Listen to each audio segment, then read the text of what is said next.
Comunicado. La idiotez es la única culpa real que se le puede atribuir a los hombres. Verdad, piedad, bondad, maldad, crueldad, odio, cinismo, vanidad y otras poéticas pueden ser perfectamente justificadas y explicadas para los hombres. La estulticia no. La estupidez no.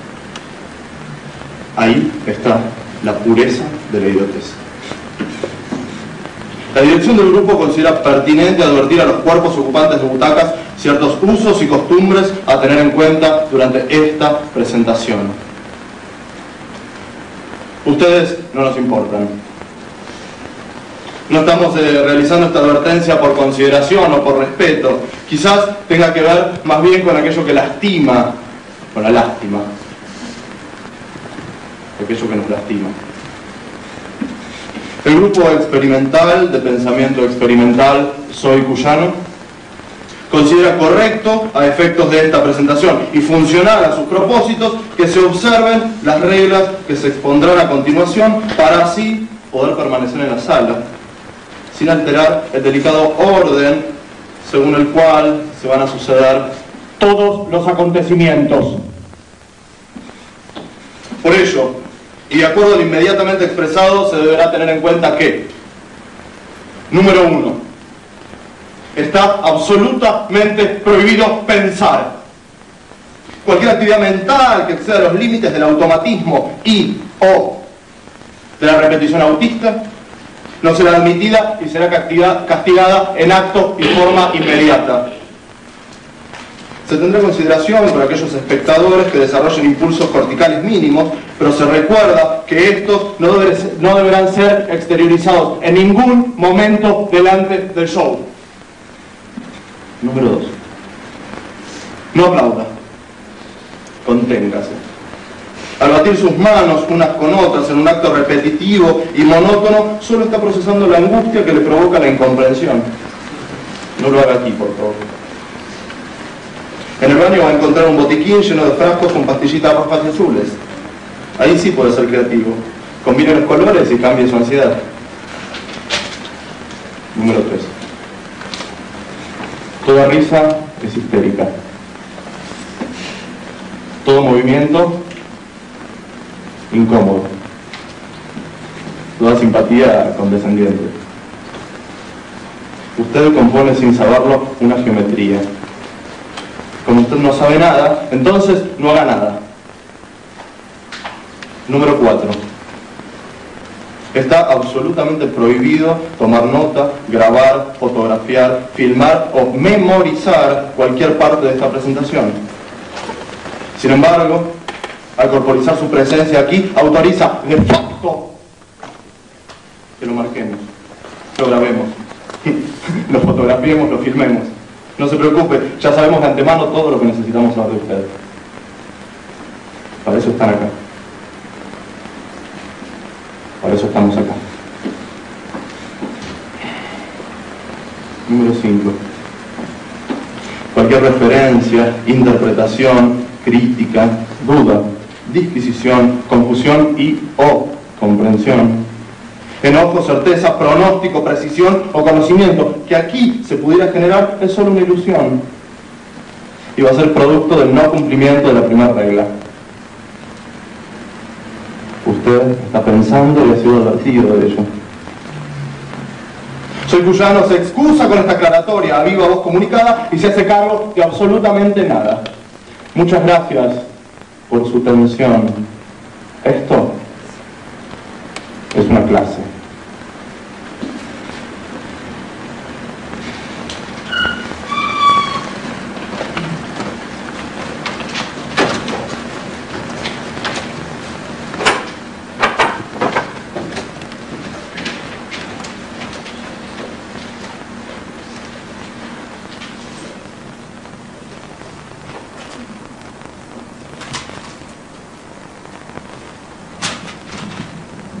Buenas noches. Nos convoca la universidad, nos convoca la problemática universitaria.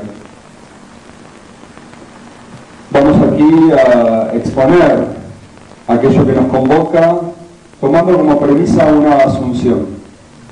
La universidad es un discurso.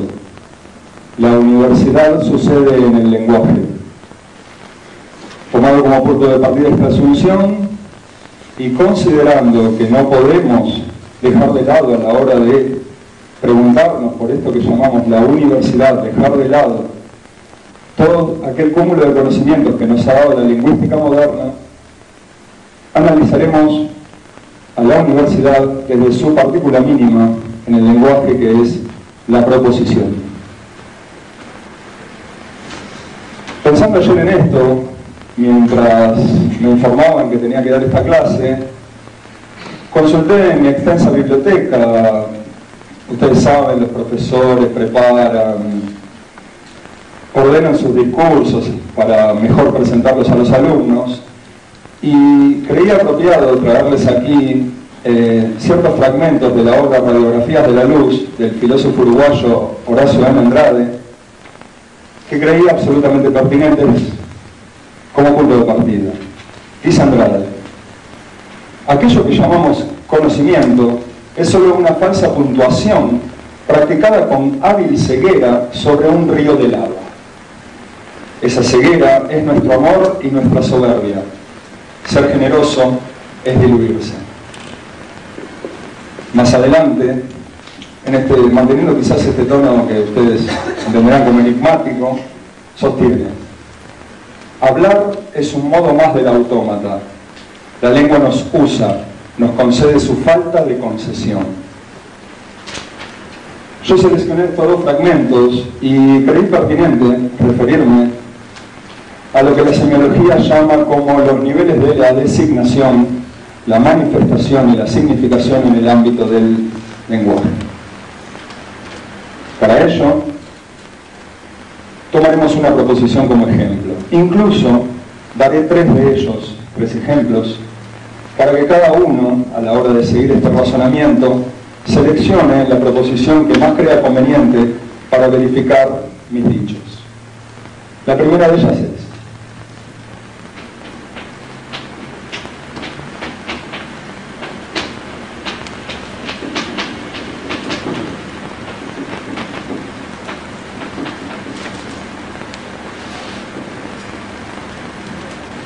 esto es la universidad. La segunda: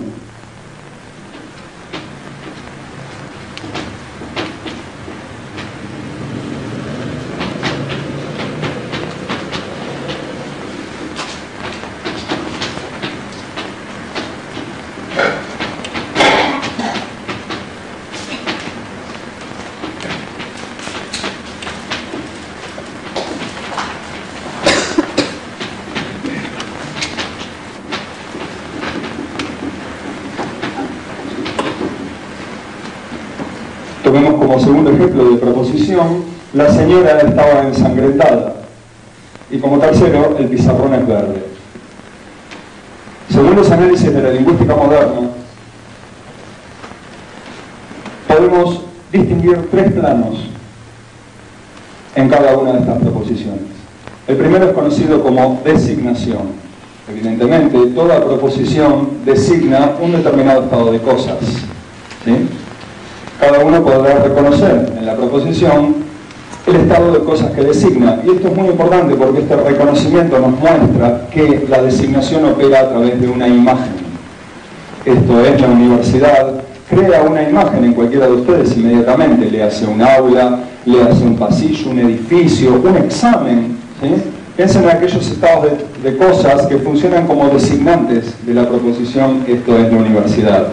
Ni que decir tengo de la señora estaba ensangrentada, ¿sí? Piensen en una escena, ¿sí?, bastante conmovedora, pero que designa un determinado estado de cosas. El pizarrón es verde. ¿Cuál es la relación que opera en el plano de la designación? Bueno, por supuesto, en tanto la proposición se refiere a un determinado estado de cosas, aparece la dualidad de lo verdadero y lo falso. Esto es la universidad, es pasible de verdad o falsedad. ¿Ustedes me entienden? Si yo me refiero a esto es la universidad señalando, no sé qué decirles, un colectivo que pasa, evidentemente la designación es falsa. El pizarrón es verde, observen, evidentemente yo he operado para que el ejemplo surta mejor efecto. El pizarrón es verde, evidentemente en este caso designa un estado de cosas falso.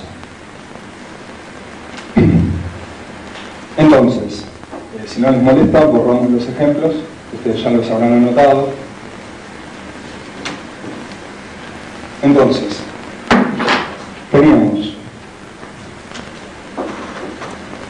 como primer elemento del lenguaje a la designación. Segundo elemento de la proposición, manifestación. Evidentemente, el lenguaje siempre empieza por alguien que habla. El lenguaje no puede suceder si alguien no empieza hablando. La manifestación, si bien no está directamente vinculada al lenguaje, ocupa el lugar privilegiado en el terreno del habla. Esto es la universidad, el pizarrón es verde, implica un manifestante. Sin un yo, esto no puede ser dicho. Ahora bien, ¿qué dualidad se abre en este campo? El manifestante no es entendido como una relación de verdadero o falso, como vimos en la designación, sino que se apoya, en tanto constituye un yo, un sujeto que habla, en una dualidad distinta, la veracidad y el engaño. Remitámonos de nuevo a los ejemplos. El pizarrón es verde, evidentemente, alude a un manifestante que engaña, que no refiere el verdadero estado de cosas a través de la proposición. No es menor el problema del manifestante, porque pensemos cómo circulan las proposiciones en el ámbito de nuestras vidas y cómo se constituyen los manifestantes. No es lo mismo el error de un profesor diciendo que el pizarrón es verde que el error de una ordenanza. La verdad del manifestante implica las jerarquías que circulan entre nosotros. Nunca hay que olvidarse de esto. Pero evidentemente yo dije que eran tres los planos, y esto no queda agotado. Como último plano está la significación. El manifestante puede hablar, la proposición puede designar un determinado estado de cosas, pero nunca esto va a poder ser comunicado, nunca esto puede ser entendido si el manifestante, en el momento mismo en que abre la boca, no está inserto en una cadena de significación. Vuelvo a esto. Esto es la universidad. Esto es la universidad. Cuando el manifestante se expresa, implícitamente, secretamente, aunque quizá no sea muy conveniente decirlo de esta manera, están operando una cadena de significados que permite aludir a un determinado edificio, a una determinada actividad estudiantil, a una cadena de significados que ya está circulando antes de que el manifestante hable. Incluso con esto último que he dicho he anticipado un poquito lo que vamos a ver más adelante. Estos son los tres planos de la proposición: designación, manifestación, significación. A esta altura creo que conviene que planteemos la cuestión así.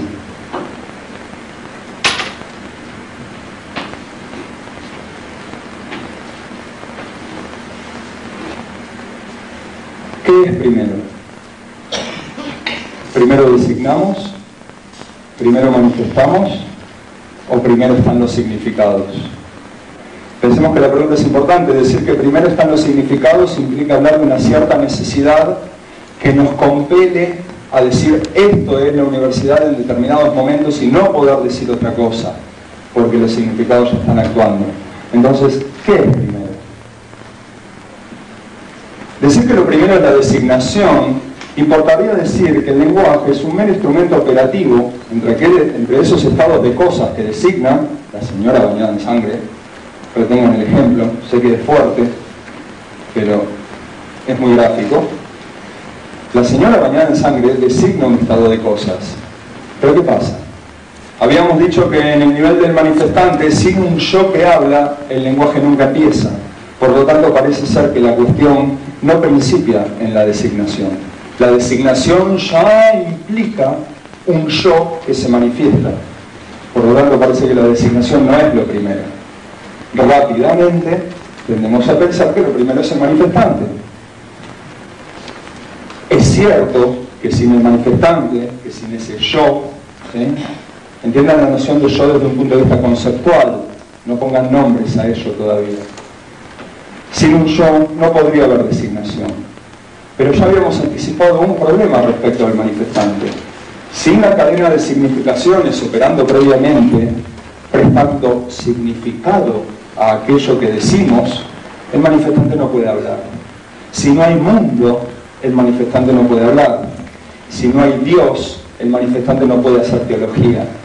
La cadena de significados parece entonces previa. Sin embargo, esto no es así. ¿Cómo se expresa la significación? Habíamos dicho, lo recordarán, lo tendrán apuntado, que la designación se abría en la dualidad verdadero o falso a la hora de representar correctamente los estados de cosas. Habíamos dicho que el manifestante mostraba su dicotomía en aquello que tenía que ver con su veracidad, en tanto manifestante, o su capacidad de engaño, en tanto manifestante. ¿Qué pasa con la significación? En el plano de la significación ya no importa lo verdadero y lo falso. En el plano de la significación se abre un ámbito nuevo, extraño, que es la condición de verdad. Imaginen un alumno sentado en este momento aquí a mi lado, inclinado sobre un papel y escribiendo.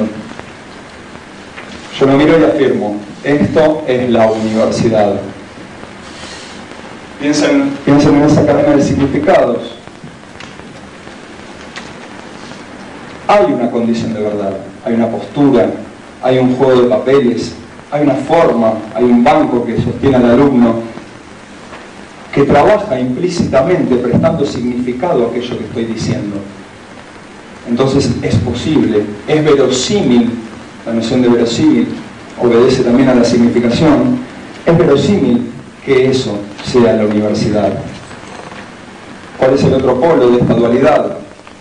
Si decir que ese supuesto alumno es la universidad, es verosímil, lo contrario no es la falsedad. Eso queda en el plano de la designación, ya lo habíamos dicho. Lo contrario es el absurdo. Imaginen de nuevo al alumno, bla, bla, bla, bla, bla, bla, bla, e imaginen que yo digo, que yo me refiero a él diciendo, eso es un arlequín pintado que no existe. Evidentemente, en el ámbito de la significación no podemos decir lo que usted ha dicho es falso. En tanto es entendido arlequín lleva implícitos significados, arlequín pintado también. Sin embargo, vemos que la proposición es absurda en relación con lo que está haciendo el alumno en el ejemplo. Sin embargo, la significación nos lleva a un problema. La significación, en tanto importa siempre unas premisas implícitas, da por sentada siempre la proposición.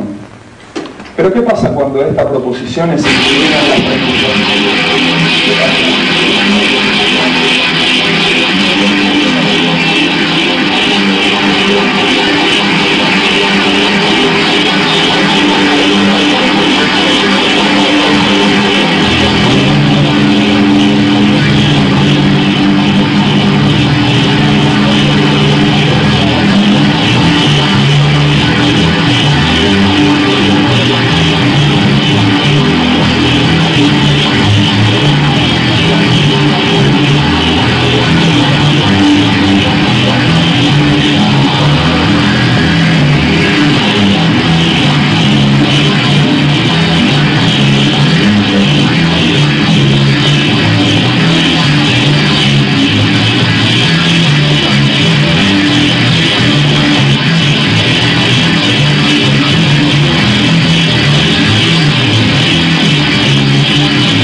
Ilumínanos.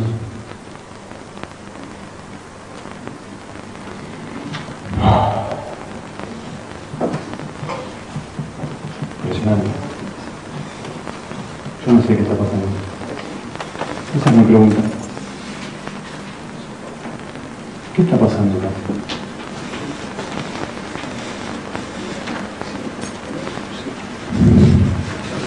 ¿Qué nos trae acá? ¿Cómo poder entender todo lo que acá está pasando? Incluso vale la pena preguntarse, ¿es esto una clase? ¿Estamos presenciando una clase? Digo, estamos aquí para evaluar eso. Ustedes y yo tal vez podamos encontrar qué es lo que está pasando acá.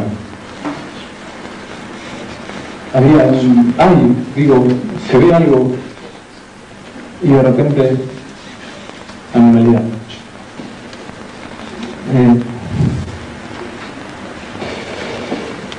Hay una escena.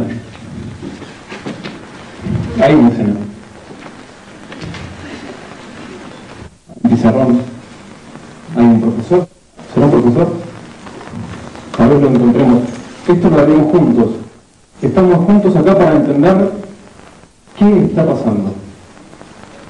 Y si me acompañan, si quieren hacerlo conmigo, prestemos atención a esto que han compuesto estos jóvenes muy simpáticos.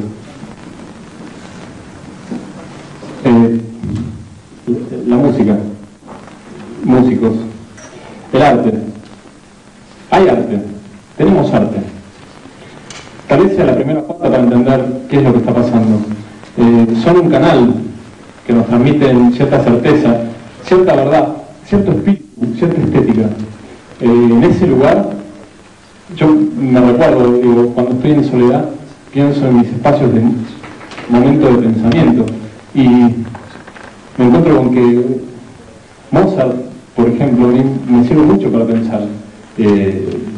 Pongo un disco con alguna sinfonía de Mozart y de repente me leo y entiendo que hay un canal para la verdad. Y la música, el arte, es el canal que nos puede llevar a la verdad.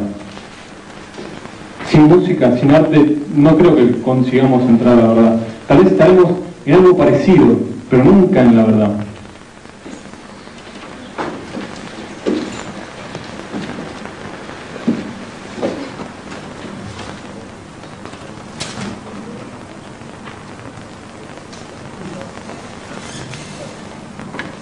Sin seguro. Ojos tuvo de ensayo.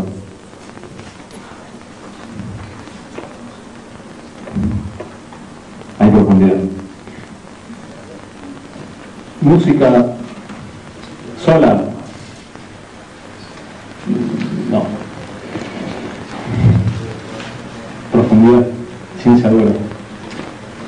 Tenemos una base de sustentación mucho más fuerte, la matemática, la física, la bioquímica. Estamos acá, estamos cuidados, nos protege. Y Él nos acompañará en este camino de encontrar qué es lo que está pasando. Incluso nos da esa posibilidad de la fe, creer que podemos llegar a la verdad. Confiemos en Él.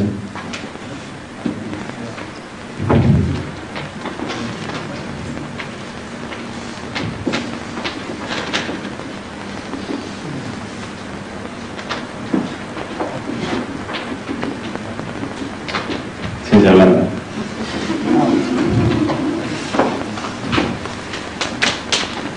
Ciencia blanda. ¿Ustedes creen que la ciencia dura nos alcanza? ¿La música nos alcanza? Es nuestra compañía. Es el certificado de verdad. Es la última llama que nosotros necesitamos para lograr considerar ese fuego que es la verdad. Gracias.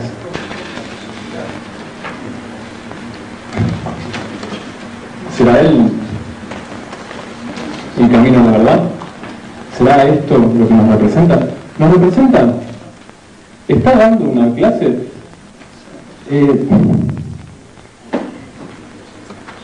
Si esto es una clase y ellos nos explicarán esta clase, ¿todo esto basta para conocer la verdad? ¿Con esto alcanzaremos la sabiduría? ¿Seremos hoy, en este lugar, en este día, más sabios? Porque si Él es la verdad y Él nos enseña lo que tiene que pasar o lo que está pasando, ¿no seremos hoy, en este lugar, en este día, mucho más sabios? Pero para lograr entender esto, ¿no tendríamos que lograr primero entender si esto que estamos viendo es una clase? ¿No será esa la preocupación que tenemos que tener? ¿Es esto una clase? ¿Es esto una clase? ¿Es una clase?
que se abre en el campo del manifestante si queremos afirmar, como veníamos diciendo, que el sentido está dentro de él, aunque hemos logrado refutar estas posiciones en el análisis de la relación circular de la proposición.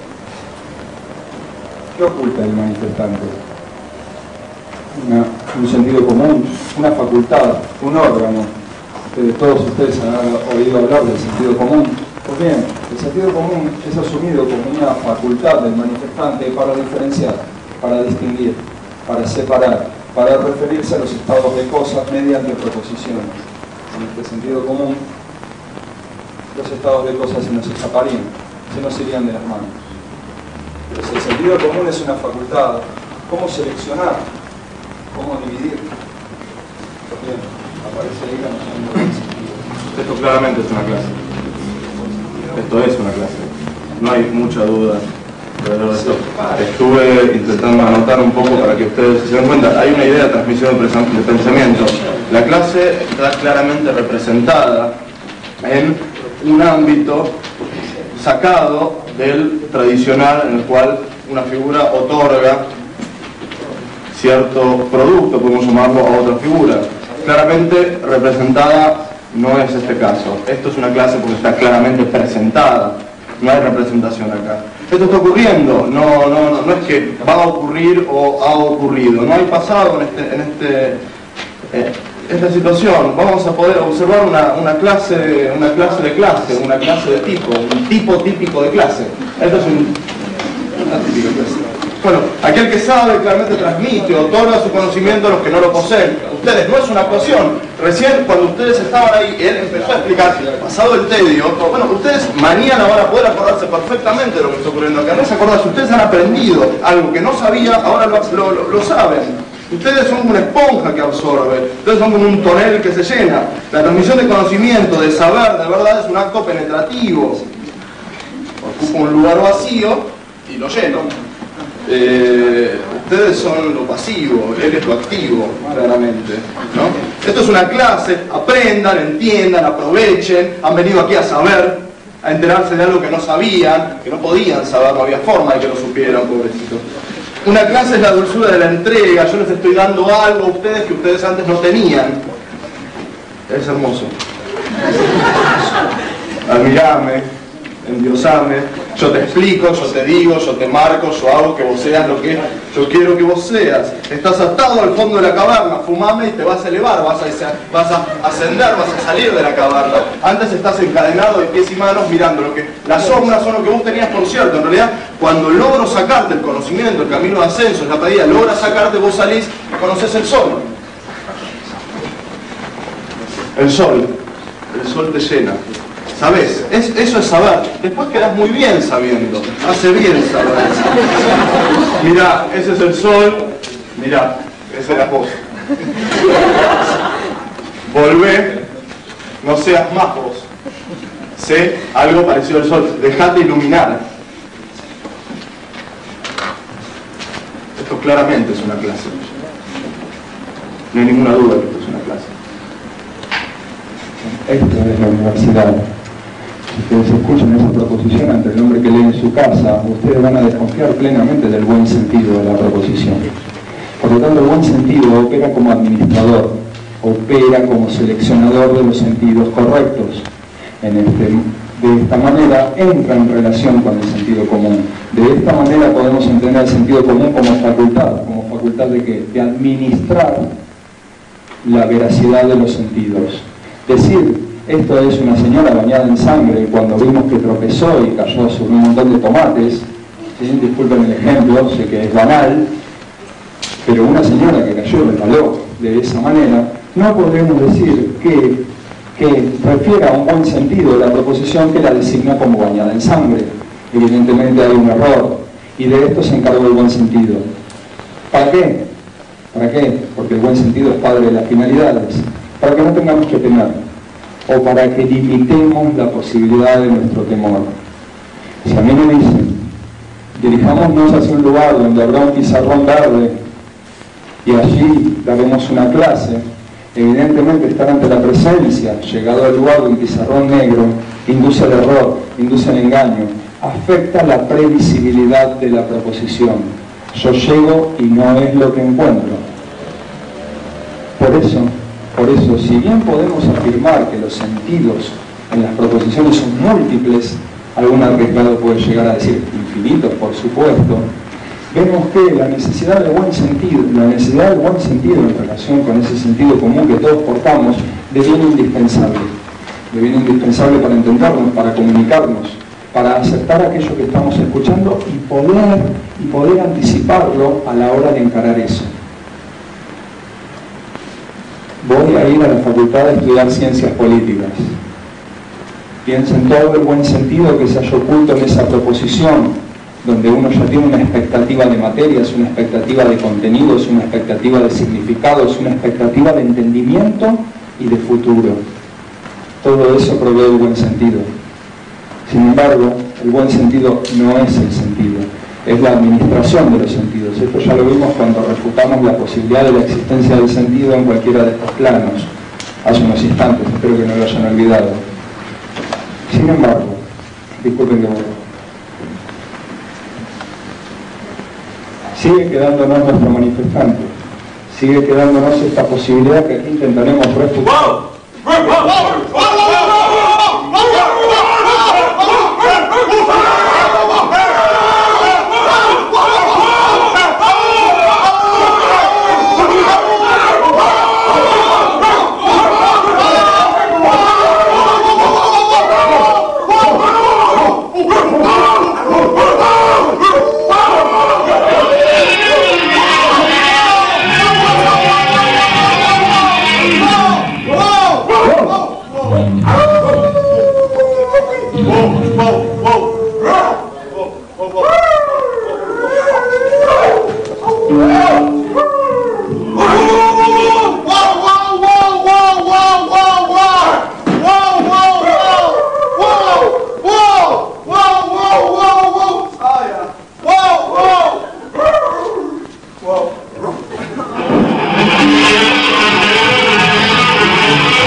Debes estar rodeando a Johnny.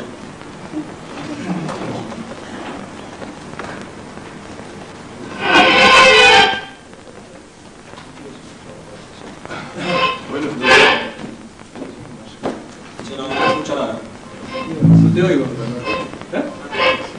¿Cómo carajo muere un punk? Verde.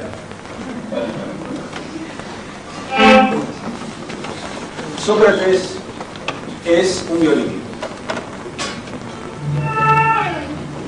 De la falsa esperanza somos culpables los del estómago lleno. Duele placer. Debes estar rodeando a Johnny. ¿Te ves cuando lo vimos la otra vez? Qué bueno. Cuando dice comer piensa en sexo, cuando dice tomar piensa en sexo, cuando dice reformar piensa en sexo, cuando dice dispersar piensa en sexo, pero cuando dice sexo se olvida de todo y se duerme. ¿Por qué los antiguos llamaban terribles a los sabios?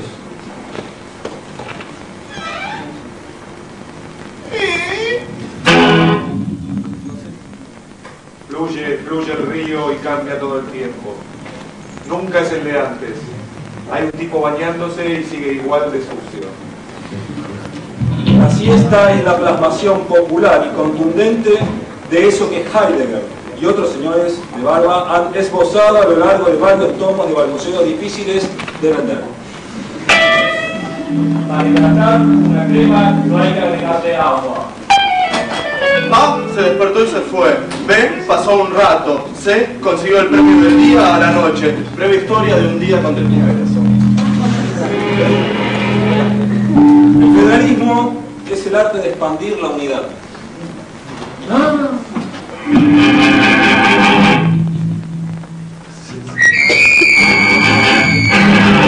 Igual Estados Unidos.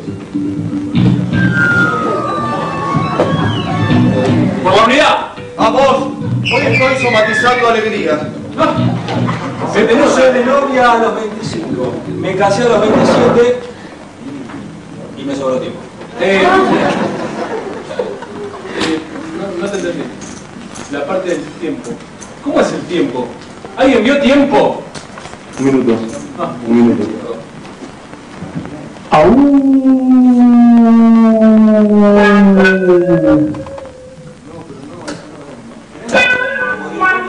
Igual no crean ni por un segundo me estoy animando a sacar todo adentro, no me crean nada, por favor confíen en mí. Pará, porque ya a mí se me ocurrió una cosa re buena.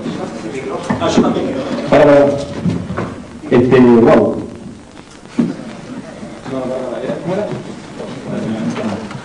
Sí, estaba pensando en lo ridículo que suena teoría del caos.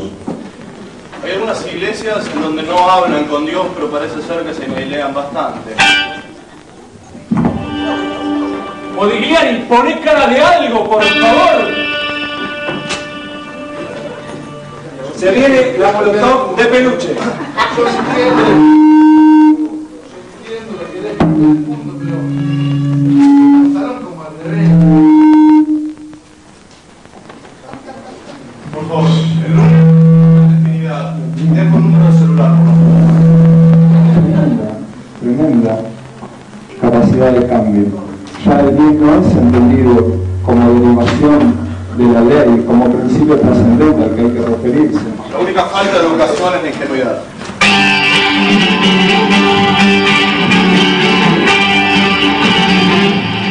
Se viene la molotov de peluche. Tal vez eso está entre nosotros y... Voy a matar al teniente francés. Tal vez el 0800 El bien no es determinable, el bien no es posible de lograr.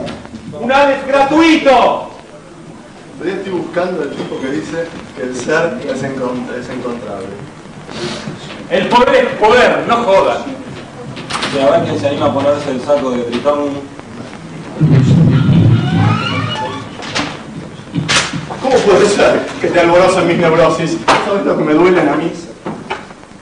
Tiene que ser precisado. Una ley que no existe no puede ser determinada más que a través de una enorme precisión. Podremos Y así sucesivamente fue realizándose el conteo existencial. Con el libro el resultado fue 42. Hubo que trabajar mucho en la pregunta. La Guardia Argentina debería llamarse Nestlé. Hay que estar loco para invitar a alguien como él a un colegio.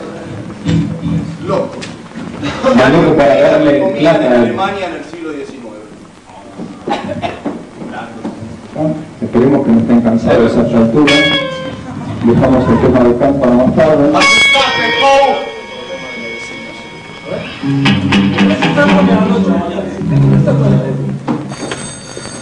¡Hola! Hola. ¿Alca? Hola. No. ¿Alguien le hace gracia a esto? A veces, ¿vos no? ¿Querés poder? ¿Seguro? Qué bueno. Y a veces el dilema es entre la nada y la nada. En un continuo no agujereado solo hay quietud inquieta. Cookie, cosa, cookie. Hay cookies. No es lo mismo un árbol que es verde que un árbol que verdea. Cookie no es lo mismo.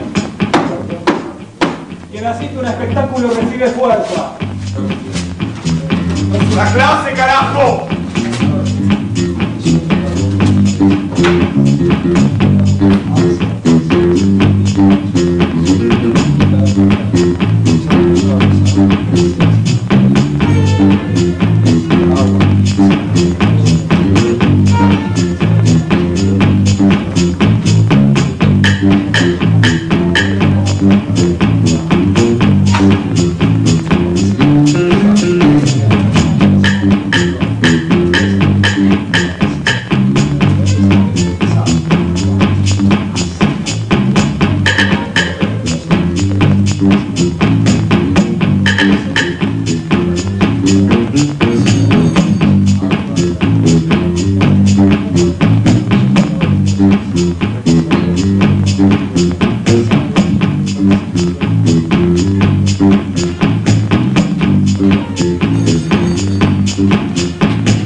predecir el futuro. Sin embargo, no entendamos ya que el árbol es verde por una cuestión de relación clorofílica de la naturaleza y todas esas cosas que la ciencia objetiva dispone para nosotros. La pregunta es por el sentido, y el sentido no tiene que ver con ese verde del árbol que nosotros notamos. El sentido tiene que ver con una posibilidad de lenguaje que va más allá de las cosas. El árbol verdea, el árbol produce un verde que trasciende el verde local de uno y otro árbol. Por eso podemos estar en cualquier parte, perdidos en lo más denso de una metrópoli donde no reine una planta, y cuando escuchemos árbol hay un verdear, hay un sentido que flota. Lamentablemente, el sentido desde esta óptica, como cuarta dimensión de la composición, no puede ser explicado de la misma manera que los otros tres niveles, es decir, analíticamente.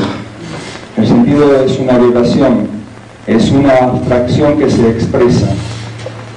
Aquellos que necesitan imágenes, representaciones, ejemplos para captar una idea, no tienen nada que hacer en el ámbito de la cuarta proposición, en el ámbito del sentido.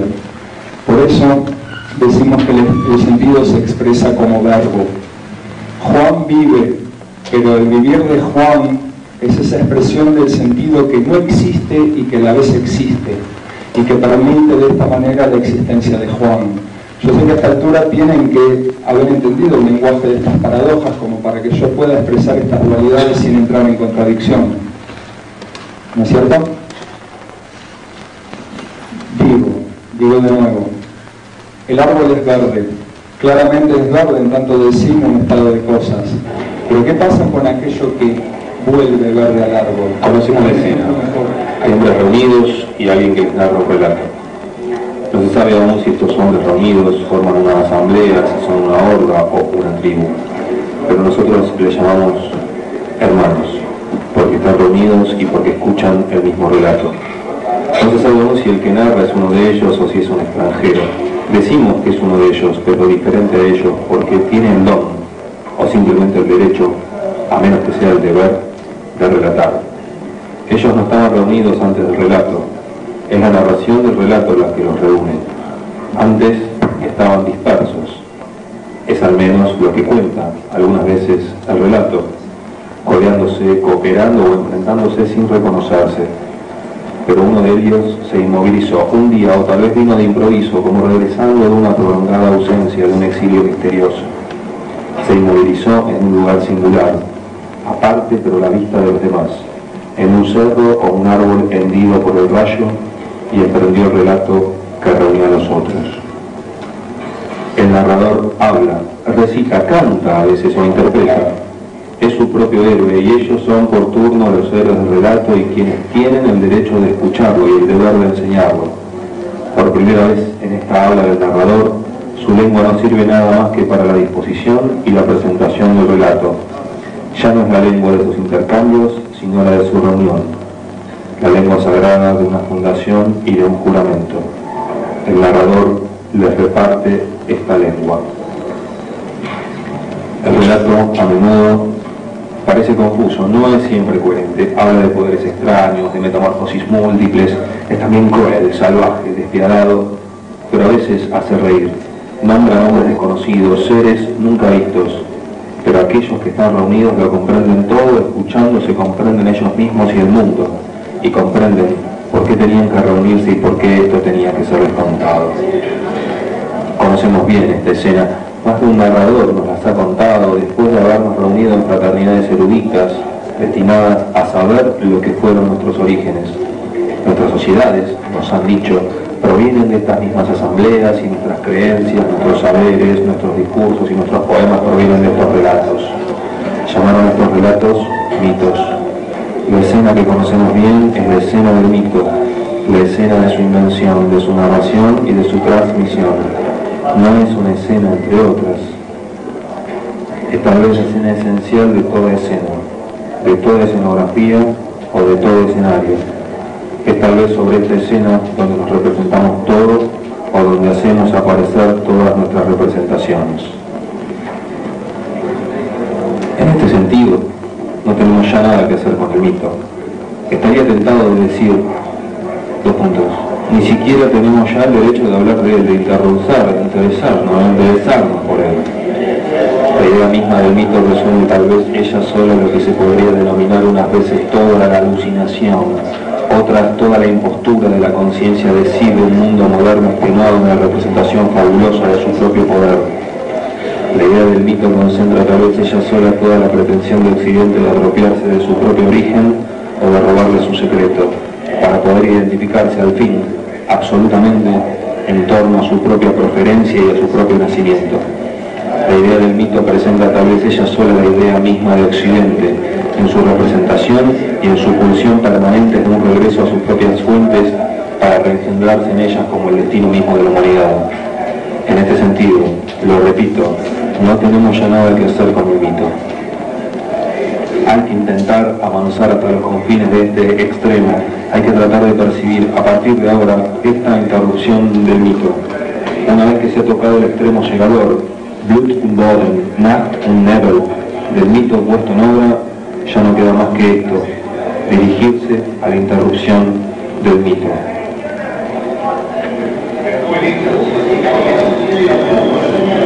La frase, el mito es un mito, tiene simultáneamente y en el mismo pensamiento el valor de la ironía desencantada, la fundación es una ficción, y la de la afirmación ontopoético-lógica, la ficción es una fundación. Es por eso por lo que el mito está interrumpido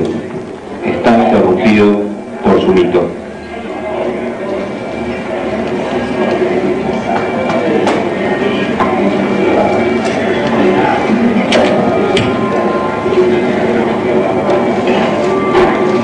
Pásame. No. En la voz no soy yo. Vos tampoco. Yo es un plegamiento posible. Pacato, pero posible, de la voz. Yo es un imperialismo de la escritura sobre la voz. Yo se escribe y gramaticalmente captura la voz diciendo que la dice. La voz diciendo que la dice. Yo se firma ciencia. La ciencia es la continuación de la religión por otros medios. El yo es la continuación de Dios por otros medios. No quisiera ser un delator, pero siguiendo el ejemplo de Academos, diré que Sócrates y San Pablo y Descartes tomaron la voz. Tenían la voz tomada, sin expresión.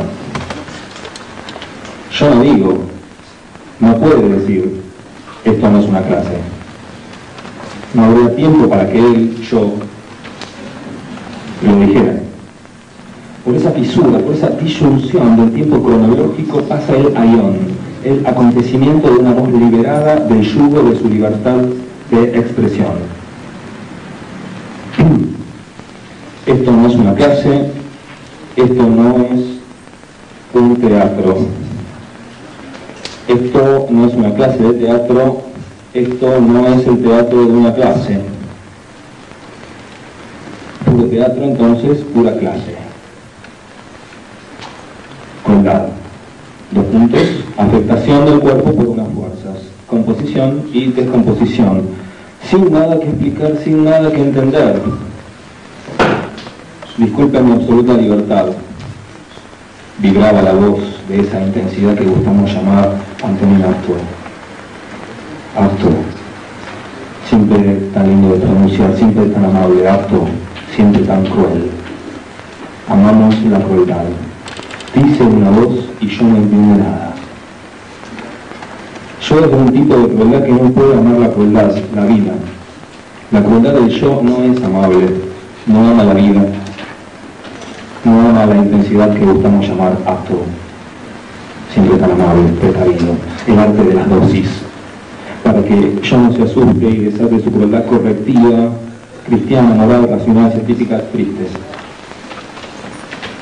Porque habría una galla ciencia, una fröhliche Wissenschaft, una ciencia alegre, dicharachera. Pero yo solamente entiende la alegría en términos de fiesta de 15, de carnaval carioca. Pepe, Pepe, Pepe, Pepe, Pepe, Pepe. Qué manera de reír.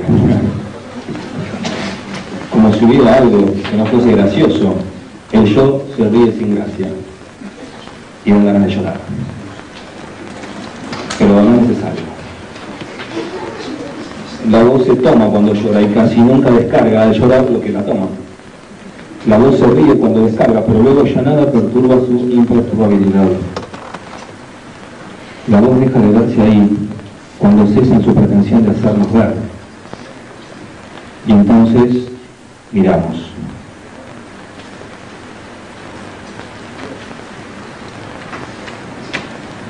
La imagen. Asistimos al espectáculo de la fuerza y toda esa potencia nos actualiza para realizaciones nunca vistas. Mirad ahora al filósofo, ese triste comediante que ya no hace llorar ni reír. Mirad sus conceptos cuando ha terminado el espectáculo, cuando el pergamino se ha desenrollado por entero.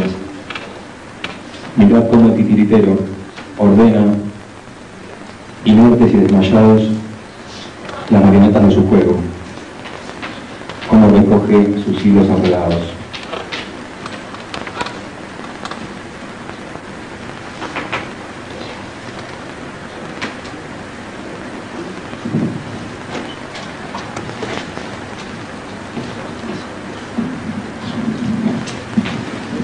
Esto no es una clase.